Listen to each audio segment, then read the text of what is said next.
누가복음 12장 22절에서 34절까지입니다. 누가복음 12장 22절 34절 읽습니다. 또 제자들에게 이르시되 그러므로 내가 너에게 이르노니 너희 목숨을 위하여 무엇을 먹을까 몸을 위하여 무엇을 입을까 염려하지 말라. 목숨이 음식보다 중하고 몸이 의복보다 중함이라. 까마귀를 생각하라. 심지도 아니하고 거두지도 아니하며 골방도 없고 창고도 없으되 하나님이 기르시나니 너희는 새보다 얼마나 더 귀하냐. 또 너희 중에 누가 염려함으로 굽지를 한 자라도 더할 수 있느냐. 그런즉 가장 작은 일도 하지 못하면서 어찌 다른 일을 염려하느냐. 백합화를 생각하여 보라. 실도 만들지 않고 짜지도 아니하느니라. 그러나 내가 너에게 말하노니 솔로몬의 모든 영광으로도 입은 것이 이 꽃 하나만큼 훌륭하지 못하였느니라. 오늘 있다가 내일 아궁이에 던져지는 들풀도 하나님이 이렇게 입히시거든. 하물며 너희 일까 보냐. 믿음이 작은 자들아. 너희는 무엇을 먹을까 무엇을 마실까요. 구하지 말며 근심하지도 말라. 이 모든 것은 세상 백성들이 구하는 것이라. 너희 하나님께서 아버지께서는 이런 것이 너희에게 있어야 할 것을 아시느니라. 다만 너희는 그의 나라를 구하라. 그리하면 이런 것들을 너희에게 더하시리라. 적은 무리여 무서워 말라. 너희 아버지께서 그 나라를 너희에게 주시기를 기뻐하시느니라. 너희 소유를 팔아 구제하여 낡아지지 아니하는 배낭을 만들라. 곧 하늘에 둔 바 다함이 없는 보물이니 거기는 도둑도 가까이 하는 일이 없고 좀 더 먹는 일이 없느니라. 너희 보물이 있는 곳에는 너희 마음도 있으리라. 아멘. 염려하지 말라. 하나님께서는 우리의 영혼을 구원해 주시고 또 하나님의 다스림을 받는 하나님의 자녀와 백성으로 살아가게 하시기 위해서 이 땅에 하나님의 나라를 세우시고 영원한 하나님의 나라에 들어가도록 하시기 위해서 예수님을 이 땅에 보내주셨습니다. 하지만 이 땅에 살아가면서 무엇을 먹을까 마실까, 즉 의식주의 문제는 가장 현실적인 문제고 중요한 문제죠. 그래서 우리가 하나님을 전능하신 하나님을 믿는다고 하면서도 현실적인 문제로 인해서 때로는 염려하고 근심하며 살아가게 됩니다. 그런데 오늘 주님께서 주님을 따르는 제자들, 하나님의 다스림을 받는 하나님의 자녀와 백성들은 염려하거나 근심하지 말아야 한다 라고 주님께서 말씀해 주고 있습니다. 염려하지 말라. 이것은 명령입니다. 당연히 순종해야 되는 것입니다. 그러니까 하나님의 자녀들은 염려해서는 안 된다. 그러니까 목숨을 위해서, 몸을 위해서 무엇을 먹을까 입을 것을 염려하지 말아라. 그렇습니다. 목숨이 음식보다 귀하고 몸이 옷보다는 중요한 것이다. 하나님께서 이 모든 것을 다 아시고 필요한 것을 준비해 주셨다라고 하는 것을 분명히 말씀하고 계신데요. 의식주로 인해서 염려하고 근심하지 말아야 될 이유는 무엇일까? 오늘 말씀을 통해서 우리가 정리를 해볼 수 있겠죠. 우리는 하나님의 존귀한 자녀들이기 때문에 그렇습니다. 하나님의 사랑받는 또 하나님의 전능하신 하나님의 도우심과 인도하심 속에 살아가는 자녀들이기 때문에 염려할 필요가 없습니다. 주님께서 까마귀와 백합화의 비유를 드셨어요. 까마귀는 부정한 짐승 아닙니까? 이스라엘 백성들에 있어서는 부정한 짐승이에요.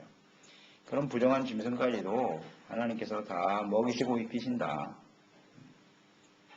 그런데 너희들일까 보냐? 그렇죠? 하나님의 자녀, 존귀하신 하나님의 자녀요, 하나님의 아들 예수님을 십자가에 대어 주시기까지 사랑하시는 하나님의 자녀들을 하나님께서 먹이고 입히지 아니하시겠느냐? 정체성입니다. 이 정체성을 잘 깨닫는 것이 매우 중요한 거예요. 내가 누구냐? 우리가 하나님의 자녀라는 사실을 항상 인식할 때 우리는 절대로 염려하거나 걱정할 필요가 없어요. 백합화를 보아라. 들에 잠시 있다가 사라지고 아궁이에 던져질 수밖에 없는 그런 들풀도 하나님이 얼마나 아름답게 만드셨느냐는 겁니다. 이 세상에 어떤 사람도 이렇게 아름다운 꽃을 만들어낼 수 없고 색깔을 만들어낼 수가 없다. 솔로몬의 영광이 이 꽃 하나만도 못했다 그랬어요. 이것이 하나님께서 하시는 일이신데 하물며 너희들을 돌보지 아니하시겠느냐. 잠시 있다가 아궁에 던져지는 들풀도 그렇게 아름답게 하시는데 하나님께서 우리의 삶을 아름답게 하시지 않겠느냐. 맞습니다. 이거 하나님께서 정확하게 깨우쳐주기 위해서 우리 예수님께서 이 설명을 해주신 것인데요.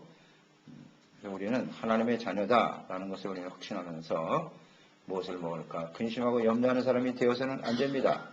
30절에 보면 이런 것을 걱정하는 사람들은 어떤 사람들이냐. 이 모든 것은 세상 백성들이 구하는 것이라. 세상 백성들. 그 다음에 뭐라고 말씀하셨어요? 너희 아버지께서는 이런 것이 너에게 있어야 할 것을 아시느니라. 아멘입니다. 하나님과 우리의 관계. 여기 하나님이라고 표현하지 않으시고 아버지라고 말씀하셨죠. 너희 아버지께서. 그래요. 그 다음에 세상 백성. 또 우리는 세상 백성과 다른 하나님의 백성이라는 거죠. 여기 세상 백성이라고 기록해놨네요. 하나님의 다스림을 받지 않는 세상의 사람들. 우리는 하나님의 나라의 백성입니다. 그리고 아버지란 말이에요. 아버지께서. 우린 자녀라고요. 어린 자녀들이죠. 자녀도 우리는 어린 자녀들이에요. 어린 자녀들이 부모를 믿고 신뢰하잖아요. 어린 자녀들이 아침에 일어날 때마다 오늘은 무엇을 먹을까, 무엇을 마실까 걱정합니까? 걱정하지 않습니다. 어린아이들은 절대 그런 거 걱정하지 않아요. 부모들이 모든 것을 다 준비해 놨다고 확실히 믿고 있죠. 그런 의미의 아버지입니다. 아버지. 마찬가지로 하나님께서는, 우리 아버지께서는 우리의 필요한 모든 것을 다 준비하셨습니다. 육신의 부모는 혹시 좀 능력이 없어서 자녀를 잘 먹이고 입히지 못할 수도 있어요. 마음은 간절하나 능력이 없으면 잘 할 수가 없는 것도 사실이죠. 그러나 우리 아버지께서는, 하나님께서는 천지 만물을 창조하신 아버지가 아니십니까? 전능하신 아버지세요. 그러니까 우리는 걱정이나 염려할 필요가 없습니다. 그래서 오늘 이 말씀 속에 의식주의 문제, 우리가 무엇을 먹을까 마실까 문제는 굉장히 중요한 문제인데 이것 때문에 염려하고 근심한다라고 하는 것은 우리는 근본적인 질문을 해봐야 돼요. 내가 하나님의 자녀가 맞나? 내가 하나님의 나라의 백성이 맞는가? 이 부분을 우리는 점검해봐야 되는 거예요. 우리가 어려운 일을 만나면 염려하지 않을 수가 없겠죠. 염려는 찾아올 수 있으나 그 염려 때문에 항상 그 염려에 사로잡혀 산다면,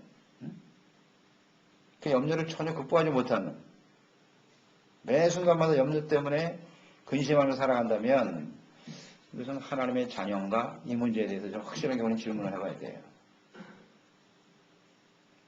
우리는 절대로 하나님의 자녀이기 때문에 염려하지 말아야 합니다. 또 하나 두 번째 문제는 염려하지 말아야 된다라고 하는 것은요. 우리가 염려한다고 해서 문제가 해결되지 않는다는 거예요. 아무리 염려해봐야 해결이 안 된다. 자, 염려가 다가온다는 얘기는 염려는 왜 생기는 거죠? 원인이 뭐예요? 염려의 원인을 뭐라고 생각하십니까? 내 힘으로 해결할 수 없다라는 거죠. 자신의 한계를 느낄 때 염려가 생기는 거예요. 내가 어떤 문제가 생길 때 내 힘으로 능히 해결할 수 있다고 하면 염려할 필요가 없어요. 근데 아무리 해도 내 힘으로는 이 문제를 해결할 수 없다라는 거죠.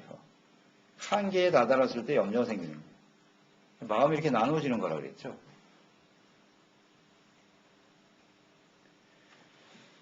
그런데 문제는 주님께서 25절에 말씀했죠. 너희 중에 누가 염려함으로 그 키를 한 자라도 더 할 수 있느냐? 그러니까 우리의 한계를 느끼는 문제에 대해서 우리가 염려한다고 해서 그것이 더 해결될 수 있겠느냐? 키를 자라게 하는 것은 우리의 힘으로는 할 수 없잖아요. 그 한계를 느낀다는 거죠. 우리의 한계에 부딪히는 그 문제에 아무리 염려한다고 해서 해결될 일이 아니다라는 거죠. 그런즉 가장 작은 일도 하지 못하면서 어찌 다른 일을 자꾸 이렇게 염려를 하느냐. 그 모든 일을 해결하실 수 있는 분은 하나님이시다라는 거죠. 하나님께 대한 온전한 믿음과 확신을 갖게 될 때 염려에서 벗어날 수가 있다라는 거죠. 그러니까 나는 할 수 없지만 하나님은 하실 수 있다라는 믿음을 갖게 되면 하나님께 맡기게 되겠죠. 하나님을 더 의지하게 되겠죠. 그러니까 하나님께 대한 믿음과 신뢰가 없기 때문에 염려가 찾아오는 거죠. 그러니까 염려의 반대말은 믿음이에요. 그러니까 믿음이 있으면 염려가 없어지고요. 믿음이 없으면 염려가 사라져요. 그래서 주님께서 뭐라 그랬어요? 믿음이 작은 자들아, 믿음이 작은 자들아 이렇게 말씀하고 있잖아요. 왜 자꾸 염려하냐고. 그러니까 염려하는 사람은 믿음이 작은 사람입니다. 예. 그러니까 우리가 어떤 염려할 수밖에 없는 상황, 한계에 부딪혔을 때는 하나님이 하실 것이다라고 하는 믿음으로 주님께 나아가야 되는 것이에요. 하나님께 대한 믿음. 이건 내가 할 수 없는 일은 하나님도 하실 수 없을걸? 이런 생각을 하게 된다고요. 그러니까 자꾸 염려 속에 빠져드는 거예요. 내가 못하는 건 하나님도 못한다고 생각한다고. 이게 믿음이 작은 사람들의 문제예요. 그래서 우리는 아무리 내가 염려해도 안 될 일을 가지고 염려하지 말고 아무것도 염려하지 말고 빌립보서 4장 너의 구할 것을 감사함으로 하나님께 아뢰라. 그러면 지각에 뛰어나신 하나님의 평강이 너의 마음과 생각을 지켜주실 것이다. 아멘이죠? 그러니까 염려의 반대말은 또한 평강입니다. 그러니까 이 평강이라고 하는 것이 믿음에서 오는 거예요. 아멘. 그러니까 믿음이 없는 사람은 평안이 없어요. 항상 염려, 근심 속에 사로잡히게 돼 있어요. 그러니까 그 평안이라는 것이 하나님께 대한 믿음으로 주님께 기도하며 맡길 때 찾아오는 겁니다. 기도 이퀄 믿음이죠. 믿음이 없는 사람은 기도도 못하고요. 기도해도 믿음이 없는 기도는 마음에 평안이 없고요. 기도는 하죠. 하는데 계속 염려가 떠나지 않고 있어. 평안이 없어. 거기 이제 감사가 있잖아요. 감사로 기도하라 그랬죠. 기도할 때 자꾸 뭘 달라고만 부르짖지 말고요. 감사로 기도할 때 평강이 찾아옵니다. 염려를 극복할 수 있는 가장 중요한 게 감사와 믿음과 기도예요. 하나님께 대한 절대적인 신뢰와 믿음을 가지고 감사하며 기도해야 합니다. 그런데 염려할 수밖에 없는 상황이 다가오는데 뭐 감사할 일이 있나 생각하겠지만 지금까지 베풀으신 하나님의 은혜를 기억하고 하나님께 감사하며 기도하는 저희들이 되어야겠습니다. 간단한 진리입니다. 아주 중요한 문제고요. 중요한 문제. 우리 삶의 의식주 문제 이것 때문에 맨날 걱정하지 않습니까? 근심하는 게 현실 아닌가요? 그 중에서 우리가 진심으로 감사와 평안을 누리며 살아갈 수 있느냐의 문제거든요. 염려해봐야 아무 소용이 없어요. 그것 때문에 근심하고 걱정하고 잠 못 이루고 이건 믿음의 사람, 하나님의 자녀, 하나님의 백성들이 해야 할 모습이 아닙니다. 빨리 정체성을 회복하고 내가 하나님의 자녀다. 전능하신 하나님이 내 아버지시다 라는 것을 우리가 깨닫고 그 다음에 믿음으로 주님께 감사함으로 기도하는 사람들이 되어야 하겠습니다. 감사가 정말 중요한 것 같아요. 자꾸 염려하고 걱정하는 것보다 감사하고 기도하고 찬양하면 하나님께서 역사해 주십니다. 그 다음 우리가 염려를 극복하기 위해서 가장 중요한 문제 중에 하나가 무엇을 구하라고 그랬습니까? 너희는 먼저 하나님의 나라 다만 너희는 그의 나라를 구하라. 다만 너희는 하나님의 나라를 구하라. 그러면 이런 것을 너희에게 더하여 주시리라. 아멘. 그러니까 우리의 믿음은 어디에 맞춰져 있어야 되냐면 하나님께서 이 모든 것을 예비하시고 또 더하여 주실 것이다 라고 하는 이 하나님께 대한 절대적인 신뢰와 믿음을 가지고 기도해야 합니다. 그래서 우리는 염려하기보다는 먼저 하나님의 나라를 구하는 사람이 되어야 하겠습니다. 하나님의 나라와 뜻이 이루어지도록 하나님의 나라를 구한다는 것은 하나님의 다스림을 받는 하나님의 백성답게 살아가는 일에 초점을 두는 거예요. 그리고 나의 나라. 그냥 먹고 사는 게 우리 삶의 필요죠.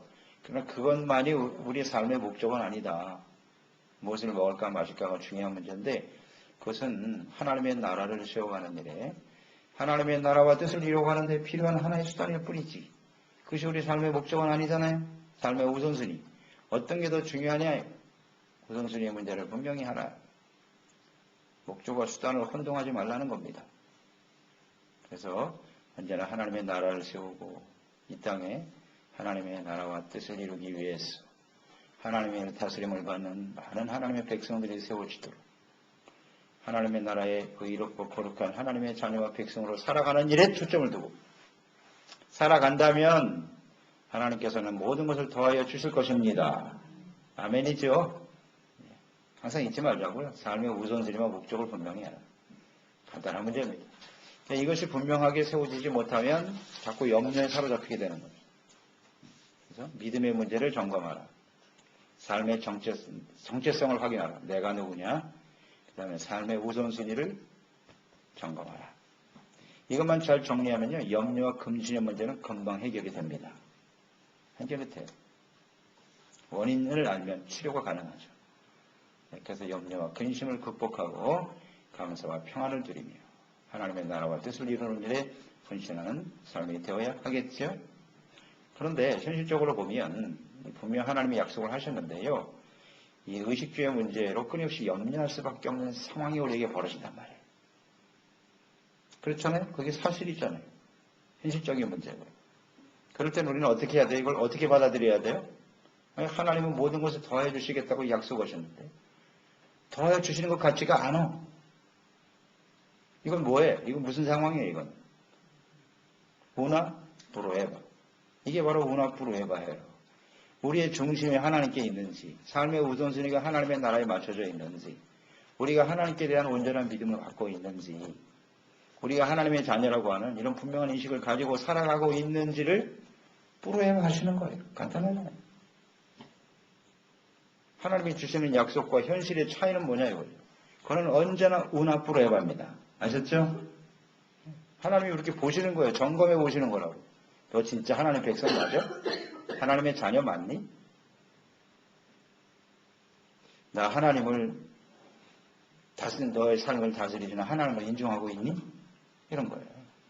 그런 분명한 부분만 우리가 점검하고 거기서 잘못된 부분을 하나님께 돌이키고 회복되면 염려와 근심은 사라집니다. 아멘이죠. 금방 해결되죠. 근데 이런 근본적인 문제를 잘 이해하지 못하죠. 이게 무슨 상황인지 이해를 못하고 있으니까 해결이 안 되는 거예요. 계속 염려, 근심 속에 살아간다고. 하나님께서는 계속 지켜보고 계시겠죠. 예, 너 언제나 깨달을래. 언제나 그 문제를 해결하고 좀 벗어나겠니. 근데 우리는 계속 초점이 안 맞죠. 하나님이 먼저 문제를 해결해 주세요. 이 문제를 먼저 해결해 주시면 내가 그 다음에 해보겠습니다. 이게 초점이 안 맞는 거예요. 그러니까 인생이 굉장히 지루해져. 그러니까 어렸을 때는, 처음 신앙일 때는, 초신자 때는 하나님이 그래도 아시니까 그냥 해결해 주세요. 근데 신앙이 어느 정도 오래되고 하나님 말씀을 알면요. 주님은 절대로 또 용납을 안 하시네. 안 하세요. 어리광 부린다고 받아주지 않습니다. 지금 나이가 몇 살인데 네가 아직도 그러고 있어? 그러니까 이걸 깨닫지 못하면요. 점점 힘들어지는 거예요. 힘들어져. 그래서 우리는 염려와 근심이 굉장히 중요한 문제입니다. 우리 영적인 일에 있어서는요. 중요한 문제라는 걸 인식하시고 하나님께 온전한 믿음을 보여드리면 좋겠습니다. 그 다음에 또 우리가 염려, 근심 결국 재물의 문제잖아요. 재물 때문에, 물질 때문에 여러 가지 걱정이 찾아오는데 이것을 해결할 수 있는 중요한 문제 중에 하나가 뭐냐면 33절, 34절이죠. 재물을 하나님이 쌓아두어야 된다는 거예요. 소유를 팔아 구제에 낡아지지 않은 배낭을 만들어라. 나누려고 하는 이 마음을 가지라는 거예요. 나누려고 할 때 이것이 이제 하늘에 쌓아두는 가장 중요한 구체적인 모습이라 그랬죠. 그러니까 우리가 자꾸 이 땅에 쌓아두려고 하기 때문에 염려가 생긴다는 거예요. 맞습니까? 어제 우리 어리석은 부자 배웠잖아요. 하나님한테 부여하지 못한 자는 자꾸 땅에만 쌓아두려고 한단 말이에요. 그러니까 염려가 생겨요. 그러니까 가지고 있으면서도 염려한다. 바로 이 문제를 언급하신 거예요. 그러니까 우리가 재물 때문에 염려하는 일은 자꾸 나의 것이라고 생각하고, 이게 하나님의 것인데 내 것으로 생각하고 자꾸 쌓아두려고 하는 거, 땅에만 두려고 하니까 문제가 생긴다는 거예요. 도둑이 가까이 하지 아니하니라. 땅에 쌓아두려고 하면 뭐 때문에 염려하냐? 도둑을 염려하네. 아, 이거 도둑 들면 어떡하지? 이거 망하면 어떡하지? 없어지면 어떡하지? 아니, 없을 때도 염려하고, 또 재물이 있어도 염려하고, 참 안타까운 인생 아닙니까? 그래서 우리가 특히 재물에 관해서는 하나님 것을 인정하고 하늘에 쌓아두는 사람이 됩시다. 구제하고 나누는 사람은 염려할 필요가 없어요. 아, 이거 돈이 썩으면 어떡하나? 없어지면 어떡하지? 뭘 걱정해. 나눠주면 되지. 이런 게 바로 지혜입니다. 지혜. 그래서 주님께서 그런 말씀하셨네요. 너의 보물이 있는 곳에는 너의 마음도 있느니라. 아주 중요한 말씀을 하셨어요. 이제 하늘에 쌓아둔다라고 하는 것은 이렇게 구제하고 주님을 위해서 함께 나누는 삶을 실천하는 것인데, 이렇게 할 수 있는 것은 그 마음이 어디에 있기 때문이다? 하나님의 나라에 있기 때문이에요. 그러니까 우리의 마음이 결국 하나님이냐 재물이냐 두 주인을 섬길 수 없다는 말씀과 일맥상통하는 말씀이죠. 마태복음 6장에는 이것을 연결해서 말씀하고 있잖아요. 그렇죠? 결국 염려라는 것이 하나님이냐 재물이냐 이 두 주인을 섬기려고 했을 때 다가오는 게 염려다. 그래서 우리의 마음을 이렇게 하나님께 드릴 수 있을 때 재물을, 이것은 구체적으로 재물을 함께 나누는 삶을 실천한다는 것이거든요. 세상에 쌓아두는 곳에 마음을 두지 않고 하나님 나라에 두고 있다. 그럴 때 우리는 염려를 극복하며 살아갈 수 있게 되는 것입니다. 네, 간단한 문제네요. 이런 말씀들을 우리가 잘 묵상하면서 하나님의 나라를 구하는 하나님의 백성으로서 또 현실적인 문제 그 사이에서, 현실 사이에서 염려하고 걱정하며 살아가는 우리는 아닌가? 그러면 그 원인은 무엇인가를 잘 정확하게 깨달아서 하나님의 말씀대로 순종하고 살아간다면 우리 삶에 염려와 근심이 없고 하나님이 더해 주신 은혜와 축복을 누리며 살게 될 것입니다. 기도하겠습니다. 하나님 아버지, 우리가 하나님의 자녀와 백성이 되어 살아가게 해주신 것을 감사드리옵나이다. 이건 정말 영광스러운 일이죠. 하나님의 자녀가 되었다는 것은요. 그리고 하나님의 나라를 소망하고 이 땅에 이루어질 하나님의 나라를 위해서 우리가 살아갈 수 있게 된 건 너무나 귀한 일입니다. 다만 이 하나님의 나라의 백성으로 살아가면서 현실적인 문제지요. 의식주의 문제가 우리를 힘들게 할 때도 있고 근심하고 염려하고 걱정하게 만들 때도 있어요. 그런데 이것은 다 세상 백성들이 하는 것이라고 하셨네요. 하나님의 백성들, 하나님의 자녀, 주님을 따르는 제자들은 이런 일로 인해서 염려하고 걱정해서는 안 된다는 겁니다. 하나님께 대한 절대적인 신뢰, 우리는 하나님의 자녀라는 확신, 또 하나님의 나라를 먼저 구하는 삶의 우선순위, 또 우리의 마음을 하나님의 나라에 두는 사람들, 그래서 하나님 나라의 하늘의 영광을 위해서 싸울 수 있는 사람들이 되어진다면 우리는 오히려 하나님 앞에 감사하고 날마다 더해주신 은혜와 축복을 누리며 살게 될 것입니다. 이러한 삶을 통해서 우리의 삶이 하나님께 영광이 되고 더 많은 사람들을 바른 길로 인도해낼 수 있는 저희들이 되게 도와주옵소서. 예수님의 이름으로 기도드리옵나이다.